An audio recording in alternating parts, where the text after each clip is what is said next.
ঢাকা খুলনা মহাসড়কে ফকিরহাটে একটি মর্মান্তিক দুর্ঘটনা ঘটেছে। ঘটনাটি ঘটেছে আজ দুপুর 2:30টার সময়। খুলনা থেকে আগত ঢাকার উদ্দেশ্যে একটি রয়্যাল কোচ এসি পরিবহন নিয়ন্ত্রণ হারিয়ে গাছের সঙ্গে ধাক্কা দেয়। হতাহতের কোনো ঘটনা ঘটেনি, সবাই সুস্থ আছেন, ভালো আছেন। এখন গাড়িটি উদ্ধার করার চেষ্টা চলছে। হাইওয়ে পুলিশ গাড়িটি উদ্ধারের জন্য কাজ করতেছেন।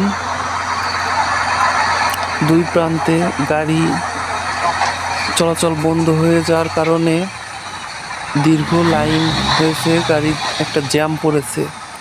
এখন এই গাড়িটি উদ্ধার না করা পর্যন্ত গাড়ির জ্যামগুলো ছাড়াচ্ছে না, তাই হাইওয়ে পুলিশ গাড়িটি উদ্ধারের জন্য খুবই ব্যস্ত হয়ে কাজ করছেন।